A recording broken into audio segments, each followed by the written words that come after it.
Assalamualaikum warahmatullahi wabarakatuh. Bismillahirrahmanirrahim. Alhamdulillahi rabbil alamin.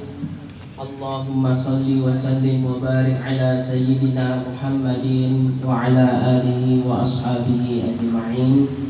Subhanaka la ilma lana illa ma 'allamtana innaka antal alimul hakim. Rabbi shrah li sadri wa yassir li amri wahlul 'uqdatam min lisani yafqahu qawli. Allahumma arzuqna fahman nabiyyin wa hifdzal mursalin wa ilhamal malaikatil muqarrabin bi rahmatika ya arhamar rahimin wa la haula wa la quwwata illa billahil aliyyil azim. Ila hadratin Nabi Mustafa Muhammadin Rasulillah sallallahu alaihi wasallam wa ala alihi wa sahbihi ajma'in. Summa khususan ila ruhi asy-syaikh Daud bin Abdullah Al-Fatani wa ila arwahi masyayikhina wa ulamaina wa li asatidzati wa li walidina wa li fahimina al-Fatihah.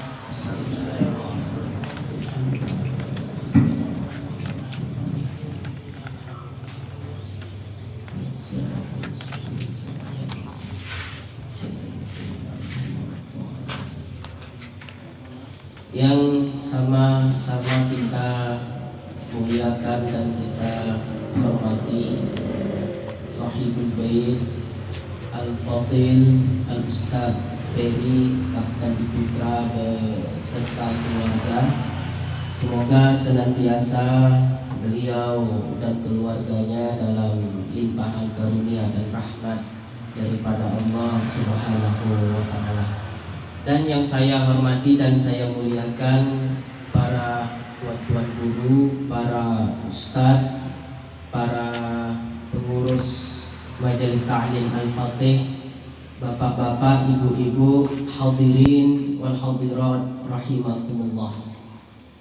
Alhamdulillah, pada malam yang berbahagia ini kita bertemu kembali untuk melanjutkan kajian kita sebagaimana biasa. Dan kalau saya tidak silap, jadwal kita malam ini adalah kajian tauhid dari kitab Al-Jawahirus Saniyah yang disusun oleh Asy-Syaikh Daud bin Abdullah Al-Fatani. Dan ini adalah pertemuan yang ketiga dalam membahas permasalahan tauhid. Yang ada kitabnya, silakan dibuka di halaman keempat.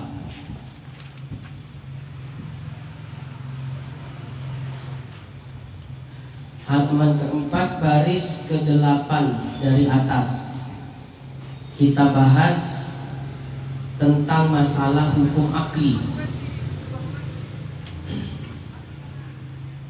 Kemarin itu di halaman ketiga kita baca. Nah, itu mukadimahnya, itu penjelasannya sudah kita bahas semua insyaallah. Nah, sekarang kita langsung masuk pembahasan pertama atau pembahasan inti yang awal dari kajian tauhid, yaitu mengenai hukum akli. Baris ke-8 dari atas. Qala al-muallif rahimahullah wa nafa'ana bihi wa bi'ulumihi fid darin amin ya mujibas sa'ilin. Sebelumnya saya mohon maaf nih kepada tuan-tuan guru, para ustadz, orang-orang tua saya. Saya duduk agak lebih tinggi sedikit, saya minta izin dulu ya, supaya nampak semua Ustaz ya. Jadi yang tidur-tidur nampak juga gitu. Baik. I'lam, ketahuilah olehmu wahai orang yang menuntut akan hak.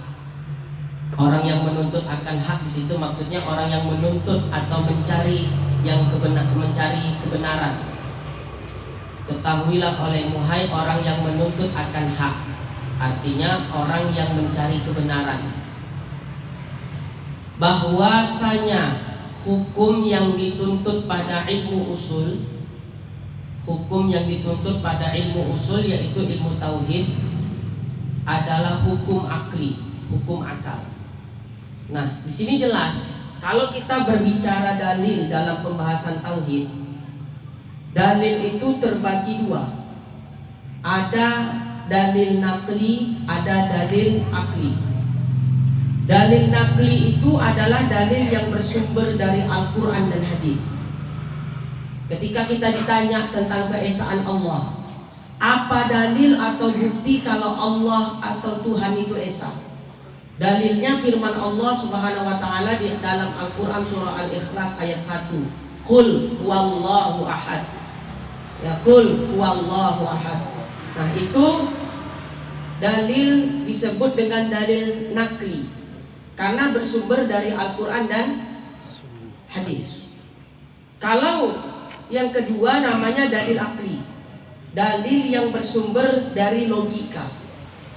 Dalam kajian tauhid, ya, tadi sudah kita kenali dalil itu ada dua macam, ada dalil nakli, dalil yang sumbernya dari Al-Quran dan hadis. Yang kedua ada namanya dalil akli. Dalam kajian atau pembahasan ilmu usul atau ilmu tauhid, dalil yang pertama kali dikedepankan atau dalil yang diutamakan adalah dalil akli, dalil logika, bukan dalil nakli. Jadi dalil nakli, dalil Al-Quran dan hadis pada pembahasan ilmu tauhid itu pada urutan yang kedua. Urutan yang pertama dalam kajian ilmu tauhid, dalil yang diutamakan adalah dalil akli, bukan dalil nakli. Ya, bukan Al-Quran, bukan hadis. Al-Quran dan hadis itu dalil nomor 2 dalam pembahasan tauhid. Jangan protes dulu. Ya, kita terlalu cepat protes sih.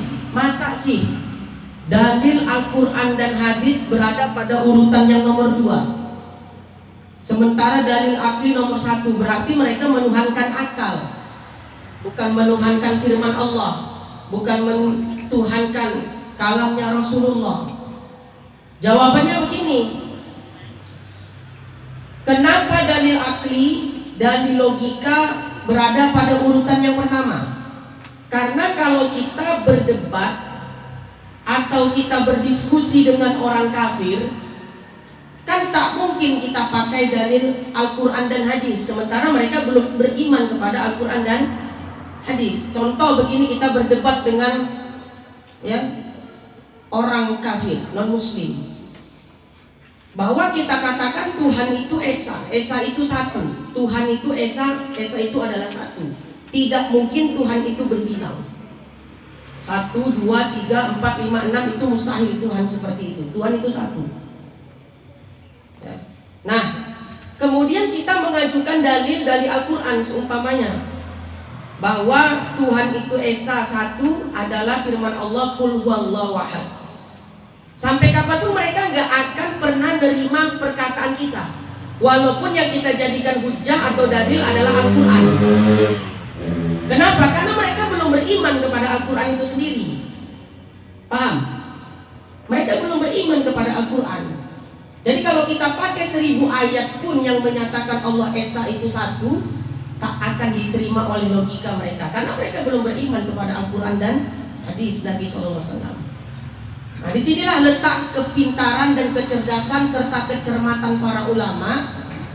Mereka mengatakan dalam pembahasan tauhid, dalil yang didahulukan itu dalil logika, bukan dalil Al-Quran dan hadis.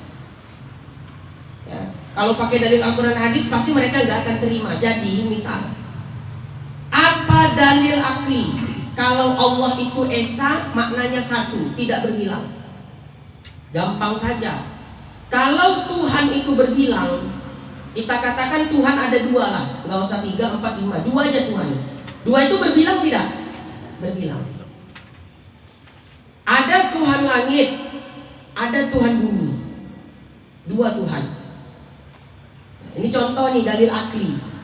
Ya, ada Tuhan langit, ada Tuhan bumi. Tuhan langit menurunkan hujan ke bumi. banjir bumi sampai tak ada lagi daratan yang terlihat. Lantas Tuhan bumi protes. Naik dia ke langit, protes dia kepada Tuhan langit. Wahai Tuhan langit, jangan turunkan hujan lagi. Apa engkau tidak melihat bumi sudah rata dengan air, banjir? Kata Tuhan langit, suka-suka hati aku lah, bukan Tuhan. Akhirnya Tuhan langit, Tuhan bumi bergaduh. Itu akibat apa? Tuhan itu berbilang. Makanya mustahil Tuhan itu berbilang. Tuhan itu mesti satu. Ya, Esa itu artinya ya satu, tidak mungkin dua, tidak mungkin tiga. Kalau Tuhan berbilang, kita anggap Tuhan itu dua, hancurlah alam ini. Nah itu namanya dalil akli. Atau begini, kita berdebat dengan mereka. Mereka mengatakan Tuhan orang Islam tak nampak, Tuhan orang Islam tidak terlihat.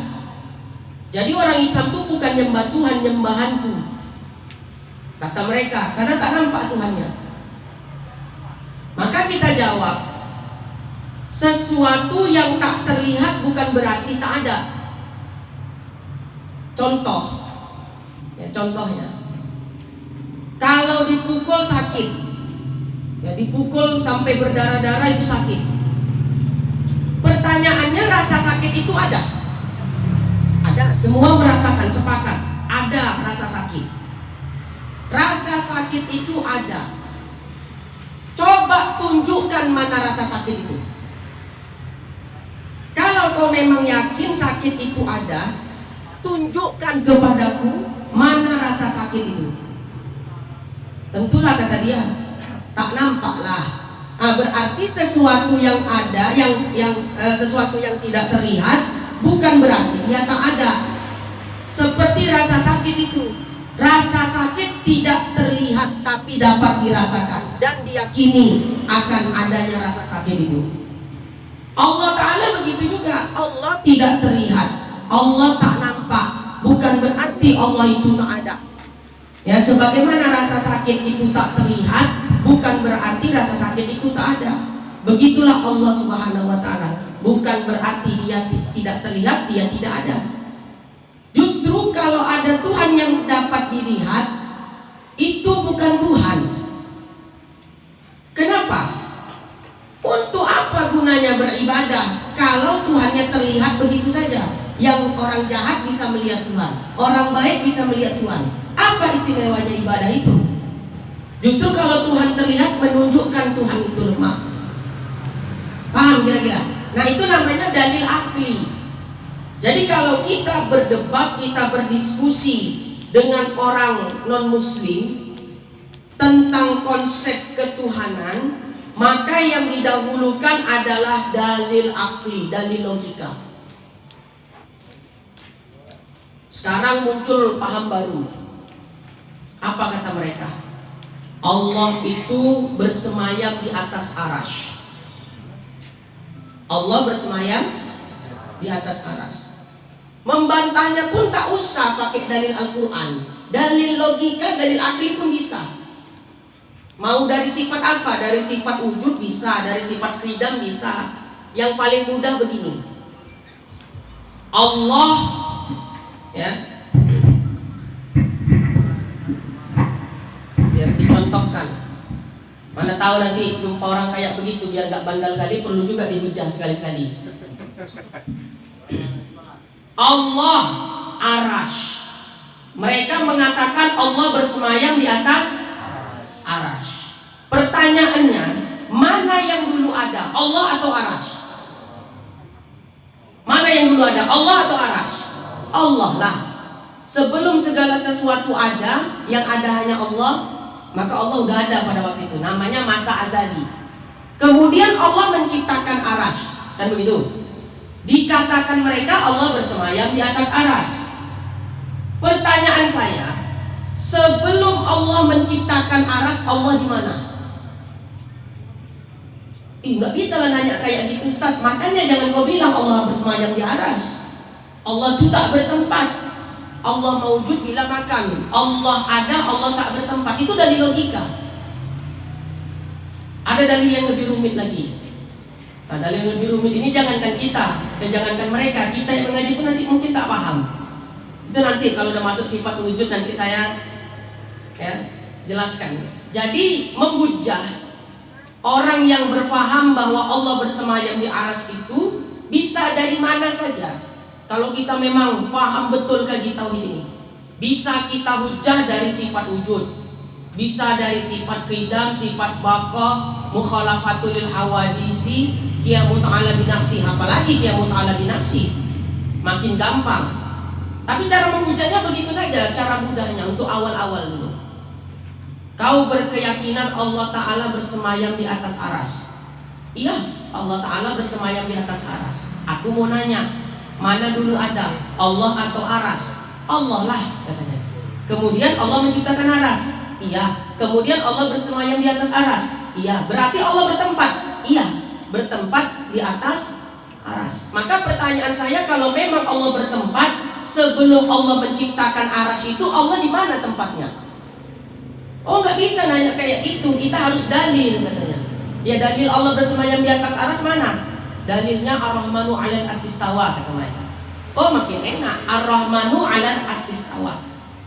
Pertanyaannya, siapa yang menafsirkan lafaz istiwa itu dengan arti bersemayam? Itu aja tanya. Ulama salaf katanya. Ulama salaf yang mana? Nah, barulah pening ya. Udahlah, kita ganti kaji yang lain aja. Nah, itu kayak begitu tuh mereka tuh. Kalau udah terpojok, bilang salah aja pun nggak mau. Ya, hati-hati nih. Masalah akidah ini dampaknya cukup fatal. Kalau tersalah dalam masalah fikih paling jatuh pasif. Tapi kalau tersalah dalam masalah akidah, jatuhnya murtad. Na'udzubillahi min dzalik. Makanya almarhum guru saya Al-Fadhil Kiai Haji Oka Mas'ud, waktu kami ngaji kitab Aqidatun Najin, beliau pernah mengatakan, orang yang tidak belajar ilmu tauhid, tidak mengetahui mana yang wajib, mana yang mustahil, mana yang jaiz bagi Allah dan Rasulnya, sampai dia mati tak akan pernah mengenal Allah Ta'ala. Itu kata beliau. Orang yang tidak belajar tauhid, yang tidak mampu mengetahui mana yang wajib, mustahil, jaiz bagi Allah, maka mustahil bisa terhindar dari kesyirikan. Itu kata beliau, mustahil bisa terhindar dari kesyirikan. Jadi kesyirikan itu bukan hanya kita datang ke dukun, kita nyembah berhala, nyembah hantu, ya, setan belek dan lain sebagainya. Bukan hanya itu syirik. Menyerupakan Allah dengan makhluk itu termasuk syirik. Seperti orang yang meyakini Allah punya tangan, punya kaki, Allah bersemayam di atas arsy, ya, itu termasuk perbuatan syirik. Bahkan itu syirik yang jelas, sebagaimana yang dikatakan oleh Al-Allamah Al-Muhaddis Profesor Dr. Abu Ya As-Sayyid Muhammad bin Alawi Al-Maliki Al-Hasani di dalam kitab beliau Manhajus Salaf fi Fahmin Nusus. Beliau mengatakan bahwasanya perbuatan syirik itu termasuk diantaranya menyerupakan Allah dengan makhluknya. Jadi kalau kita meyakini Allah punya tangan, Allah punya kaki, Allah ada di langit, Allah bersemayam di arsy, berarti kita telah berbuat syirik kepada Allah Subhanahu wa Ta'ala. Loh, jadi Allah itu kayak mana sebenarnya, Ustaz? Ayolah, makanya kita ngaji tauhid pelan-pelan, ya, pelan-pelan. Baik, jadi di dalam kitab ini dikatakan, ketahui olehmu hai orang yang menuntut akan hak, yaitu orang yang mencari kebenaran, bahwasanya hukum yang dituntut pada ilmu usul. Ilmu usul di sini adalah ilmu tauhid maksudnya, bukan usul fikih. Adalah hukum akli. Jadi hukum itu ada hukum syar'i, ada hukum akli. Hukum syar'i itu nanti dibagi lagi dalam ilmu usul fikih. Hukum syar'i ada hukum taklifi, ada hukum wad'i. Hukum taklifi itulah wajib, sunnah, makruh, haram, mubah. Itu namanya hukum taklifi. Nanti ada lagi namanya hukum wad'i. Nah, kalau dalam ilmu tauhid namanya hukum akli. Bermula hukum akal itu terhingga ia atas 3 bahagi. Jadi hukum akal terbagi 3. Ada kalanya wajib, dan ada kalanya mustahil, dan ada kalanya jaiz. Jawaz itu jaiz. Jadi hukum akli dalam ilmu tauhid, hukum akli terbagi 3. Wajib, mustahil, jaiz. Ya, wajib, mustahil, jaiz. Berkata Imam Al-Haramain. Imam Haramain ini nama aslinya Imam Al-Juwaini, guru dari Imam Abu Hamid Muhammad bin Muhammad Al-Ghazali At-Tusi Asy-Syafi'i, guru dari Imam Ghazali. Imam Al-Haramain pernah berkata, orang yang tidak bisa membedakan mana yang wajib bagi Allah, mana yang mustahil bagi Allah, mana yang jaiz bagi Allah, dia bukan orang berakal. Itu kata Imam Haramain. Orang yang tidak bisa membedakan mana yang wajib bagi Allah, mana yang mustahil bagi Allah, mana yang jaiz bagi Allah, maka dia bukan orang berakal. Banyak orang di sini pintar, gelar akademis tapi tak punya akal. Buktinya apa? Tetap ngotot berkeyakinan Allah bersemayam di aras. Kenapa bisa dia berpendapat Allah bersemayam di aras? Karena dia tak bisa membedakan mana yang wajib bagi Allah, mana yang mustahil bagi Allah, mana yang jaiz bagi Allah. Makanya dia berkeyakinan Allah itu bersemayam di atas aras, atau dia berkeyakinan Allah itu ada di langit. Ya, kenapa? Karena dia tidak bisa membedakan mana yang wajib bagi Allah, mustahil bagi Allah, jaiz bagi Allah. Maka kata Imam Al-Haramain, orang yang tidak bisa membedakan di antara ketiganya, mana yang wajib, mustahil, jaiz bagi Allah, dia bukan orang yang berakal. Ya, itu kata Imam Al-Haramain. Jangan marah kita. Untuk apa kalau begitu aku kuliah tinggi-tinggi? Ya, masa gara-gara itu aku nggak berakal, katanya. Imam Haramain yang mengatakan. Banyak orang kuliah tapi pemahamannya nggak genah. Nah, begitu kan. Baik. Ini masih awal-awal nih pembahasannya. Maka tadi kita cerita wajib, mustahil, jaiz. Apa pula itu? Nah, di sini perlu kita pahami. Wajib, mustahil, jaiz. Maka yang wajib itu yaitu barang yang tiada terupa oleh akal, melainkan adanya seperti tahayyuz bagi jirim, yakni mengambil jirim kadarnya daripada lapang. Nah, jadi ada wajib, ada mustahil, ada jaiz. Kalau ngaji tauhid ini memang gitu. Awal-awalnya memang agak sulit. Ya, tapi kalau kita paham ya daripada pembahasan awal-awal itu, nanti memahami pembahasan setelahnya itu mudah. Ya, jadi tahan-tahan sedikit ngantuk. Memang begitu. Tak sedap ustaz yang ngantuk. Ngaji tauhid di mana-mana mengantuk memang. Ah, itulah ulah setan tuh. Jangan sampai nih orang dikenal sama Allah Ta'ala. Kalau semakin kenal orang nih dengan Allah Ta'ala, makin susah menyesatkan mereka. Ah, dibuat ngantuk-ngantuk lah kita. Ya. Kalau dulu kita ngaji dengan almarhum Ustaz Okam Mas'ud, itu suaranya pelan kali bahkan. Ya, pelan kali suaranya karena udah uzur itu. Itu gimana pula tuh menahan kantuknya itu. Nanti nggak paham ditanya ya. Ngantuk-ngantuk sedikit diganjel pakai apa ya? Korek api ya atau lidi biar nggak ngantuk. Baik. Wajib itu sesuatu yang akal tidak menerima akan ketiadaannya. Maksudnya begini, itu bahasa kitab itu begitu, maksudnya begini. Wajib itu adalah sesuatu yang pasti ada bagi Allah Ta'ala. Sesuatu yang pasti ada, tidak mungkin tidak ada. Seperti misalnya Allah itu ada tidak Allah? Ada, maka itu masuk wajib. Sesuatu yang pasti ada dan mungkin tidak mungkin tidak ada, itu namanya wajib. Cara memahami mudahnya seperti itu.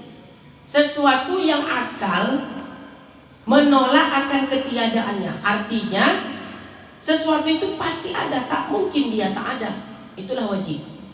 Contoh wajib di sini dicontohkan tahayyuz lil jurmi, mengambil ruang kosong bagi jirim.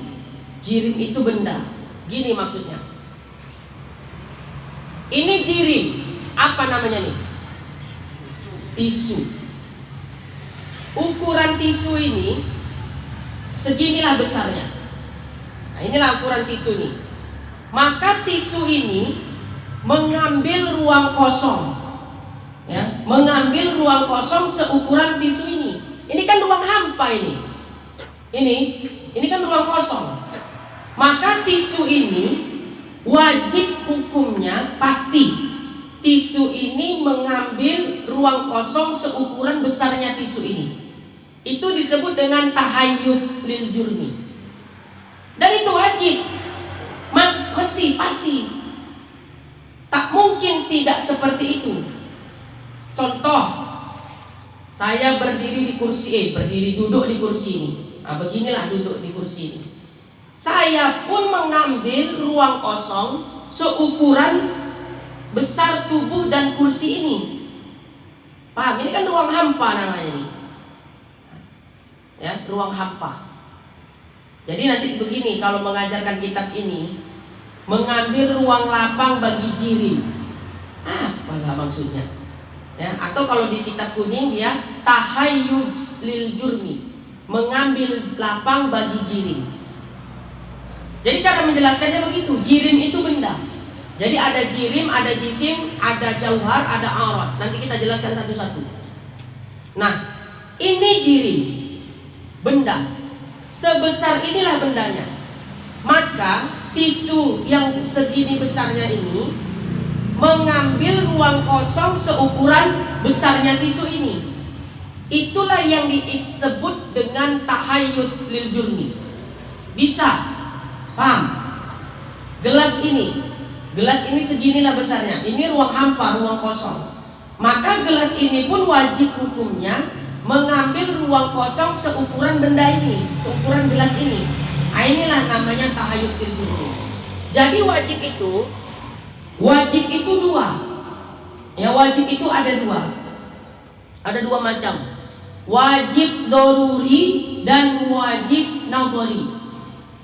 Wajib doruri itu contohnya tahayyuz lil jurmi. Contoh wajib yang mudah dipahami, yang tak perlu ya memaksimalkan akal untuk memahaminya. Itu namanya wajib doruri, sesuatu yang mudah dipahami. Mudah saja yaitu memahami tahayyuz lil jurmi itu mudah. Jadi wajib terbagi dua, wajib apa tadi? Doruri dengan wajib nadhari. Nadhari itu sesuatu yang gampang dipahami, mudah dimengerti. 1 tambah 1 berapa? Wajib 2. Mudah nggak dipahami itu? Itu contoh wajib juga, namanya wajib doruri. 2 tambah 2 4. 2 tambah 2 sama dengan 4. Itu contoh wajib doruri. Gampang aja memahaminya, betul? Gampang, mudah, tak sulit memahami 1 tambah 1 2, tak sulit. Tapi kalau wajib nadhari, seperti kasifati subhanahu wa ta'ala, contohnya seperti sifat-sifat Allah ta'ala. Sifat Allah misalnya wujud.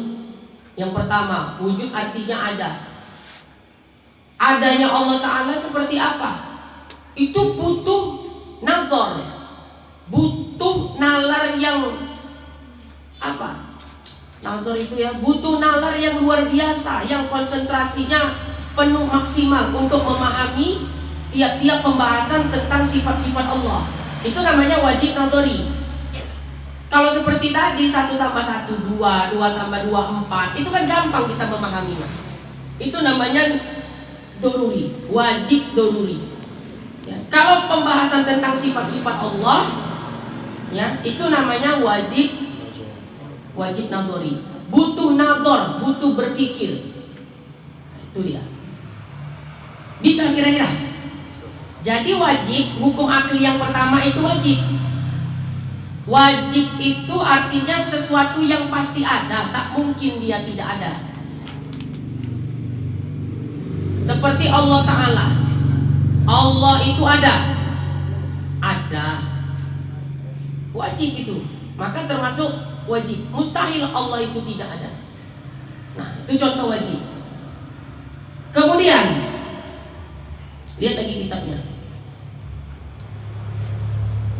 Ilmu tauhid ini ilmu yang paling saya suka nih. Ya, jadi ada fan tauhid, fan fikih, fan tasawuf, tafsir, nahwu dan lain-lain sebagainya. Ya, ilmu yang paling saya gemari fan tauhid daripada fan fikih. Fan fikih itu khilafiyahnya banyak kali yang harus dihafal. Qaulul ashab, muqabilnya, pendapat imam mana, imam ini, imam itu, kan gitu. Ya. Tapi kalau ilmu tauhid ini qat'i dia, pasti jelas. Ya kalaupun ada khilafiyah sikit-sikit. Lebih enak tak mengaji lah, tak ada yang dipikirkan. Ya.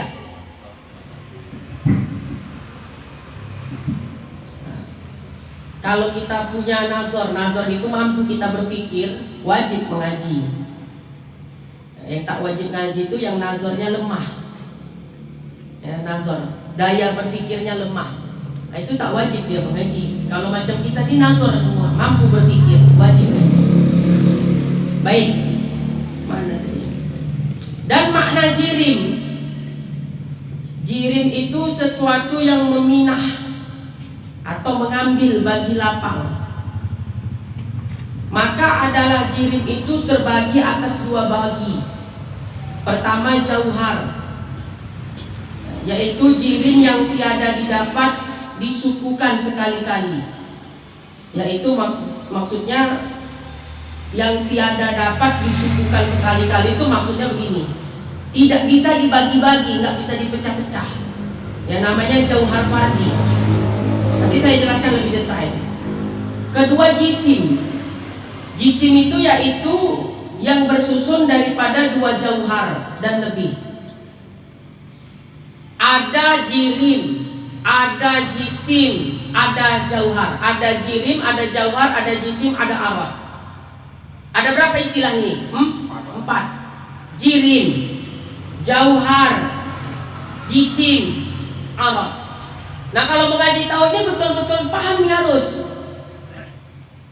Jirim itu benda, ya benda, satu kesatuan daripada jauhar dan jisim. Kalau kita contohkan tubuh kita ini kan terdiri dari kepala, badan, tangan, kaki. Satu kesatuan semuanya ini disebut dengan jirim. Paham? Nah yang membentuk satu kesatuan jirim yang satu tubuh ini kan terbagi-bagi dia. Ada dia kepala, ada dia tangan, ada dia badan, ada dia kaki. Kan begitu, bersatu dia. Nah yang dikatakan dengan jauhar itu, jadi kan tadi jirim ini ya satu tubuh, satu kesatuan ini namanya jirim. Kemudian ada namanya jauhar. Jauhar itu terbagi dua. Ada jauhar fardi dan ada jauhar yang bersusun-susun. Jauhar fardi itu yang sendiri yang tidak bisa disusun-susun. Contohnya jauhar kalau pada tubuh kita ini, ingat ya, tubuh kita ini terdiri dari kepala, tangan, badan, kaki yang menyatu semua.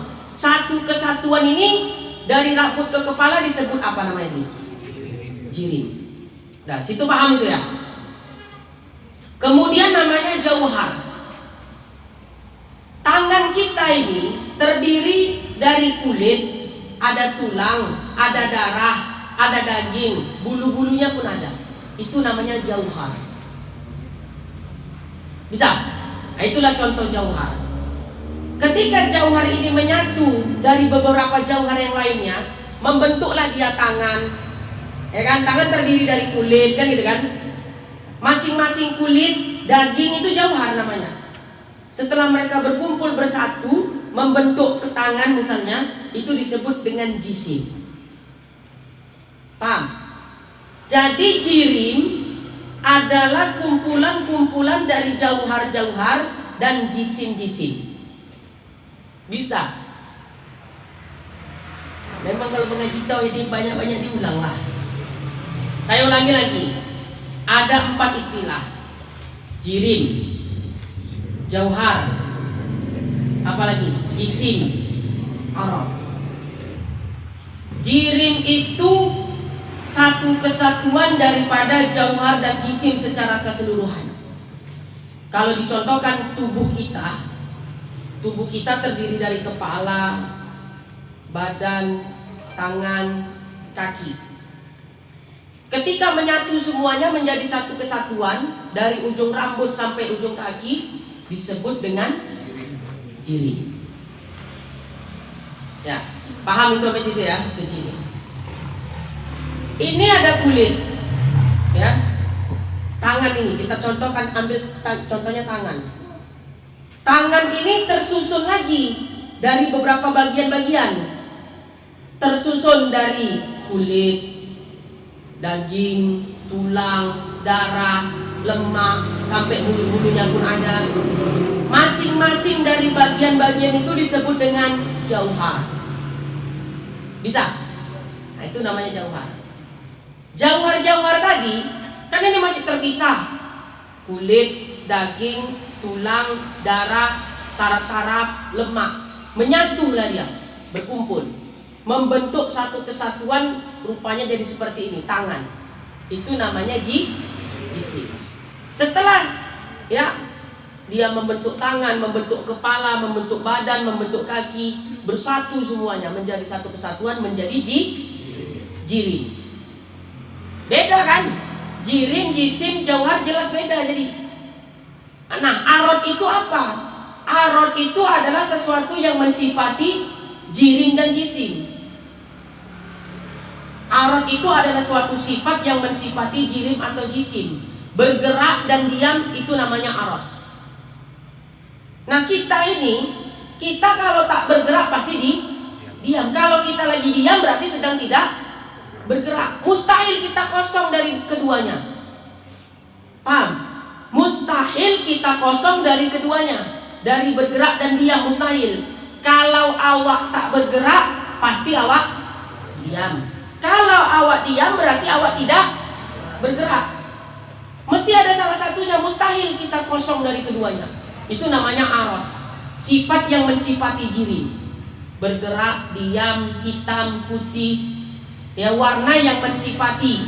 Nah, ini gelas ini apa warnanya? Airnya hitam. Hitam ini arad. Ya, jadi warna itu arad. Ini warnanya merah, arad. Diam, bergerak, warna itu arad. Nah, jadi pahamilah pembukaan awal kajian tauhid ini tentang macam-macam hukum akli. Termasuk tadi perbedaan antara jirim, jauhar, jisim, arad. Makanya paham yang mengatakan Allah punya tangan, Allah punya kaki diistilahkan dengan paham mujassimah. Pernah nggak dengar ya? Ya, maaf, yang mengatakan Allah bersemayam di arsy itu paham musyabbihah. Orang yang menyerupakan Allah dengan makhluk. Mereka juga meyakini Allah punya tangan, Allah punya kaki. Bahkan sampai tega mereka mengatakan wajah Allah seperti syekh tua, seperti orang yang udah tua. Mana ada akidah Islam kayak gitu, agama akidah Yahudi yang seperti itu. Makanya hati-hati, jangan salah pilih pengajian. Ya, jangan sampai salah pilih pengajian. Kalau salah cucuk nggak apa-apa itu. Bentar lagi pilkada apa ya? Pemilihan apa tuh? Wali kota apa gubernur? Sini enggak, Medan ya. Gak usah gaduh-gaduh masalah itu. Ya, ribut kali di Facebook. Tugas ustadz itu ngapain? Buat kajian, dakwah. Jangan di Facebook itu nanti ya Ustadz Ferry mana tahu. Enggak rindu saya dunia akhirat bisa jadi tim ses nih. Mau dari yang mana aja lah. Kasihan kita punya jamaah. Logika kita kan kalau calonnya muslim dua-dua, apa? Ya udahlah, apa masalahnya? Kan gitu kan? Kalau yang satu non muslim, mungkinlah baru ustadz ini bisa berkomentar. Jangan pilih yang non muslim misalnya. Ya, pilih yang muslim, aturan begini. Tapi kalau muslim dua-dua, sesama ustadz gak bercakap gara-gara beda pilihan, itu luar biasa itu. Makanya saya paling anti dimanapun, saya paling anti bicara politik. Ya, ini bicara untuk politik Ustaz, tapi jangan, bukan untuk promosi. Di masjid pula, ya, bicara politik. 40 hari itu amal ibadah nggak diterima. Baca kitab Tanqihul Qaul Al-Hafiz, karya Syekh Muhammad Nawawi Ibnu Umar Al-Bantani Al-Jawi. Masjid jangan dikotori untuk tempat kampanye. Silakan Anda kampanye di luar, di majelis taklim Anda, di pengajian-pengajian Anda, di perkumpulan Anda, silakan kalau mau kampanye. Di Facebook terserah. Tapi jangan sekali-sekali kampanye di masjid. Ya, jangan kampanye di masjid, jangan kotori masjid dengan perkara-perkara duniawi. Ya, nauzubillah min dzalik, masya Allah. Apalagi masa-masa pilpres kemarin. Makanya saya golput. Nggak pilih 1, nggak pilih 02. Karena jemaah saya ada dari kubu 01, ada dari kubu 02. Nanti awak pilih kubu 01, tak mengaji yang kubu 02. Awak pilih kubu 02, tak mengaji yang kubu 01. Nah, akhirnya dua-duanya mengaji. Selalu saya nasihati, silakan beda pilihan, tapi jangan saling mencaci. Ya, jangan saling menghina, menghujat. Silakan dengan pilihan masing-masing. Ini luar biasa nih. Gara-gara politik anak bapak bisa nggak bercakap, ya. Gara-gara politik tetangga bisa saling nggak bertegur sapa, bahaya. Udah mengaji aja kita. Cuma saya kalau ada orang bicara politik di masjid ngamuk saya, ya. Orang khutbah masjid kok khutbah kedua sebelum ditutup, ya, haram pilih Jokowi, takbir katanya. Habis sholat saya datangi, betul, udah Ustaz nih, ada lagi nih kegiatan, tidak selesaikan dulu masalah nih. Orang salah ya ditegur lah. Bisa-bisa aja batal nanti itu khutbahnya kayak begitu. Ya, minta tolong lah sama ustaz-ustaz kita di sini, jangan menjadi penyebab perpecahan umat. Ya, kalau bisa kita yang mendamaikan, silakan mau pilih yang mana, selagi dia muslim dua-dua. Jangan saling menghujat, jangan saling mencaci. Ya, dengar-dengarnya udah mulai pemilihan-pemilihan, tapi saya pun nggak tahu siapa tuh calon-calonnya. Allah, luar biasa ya.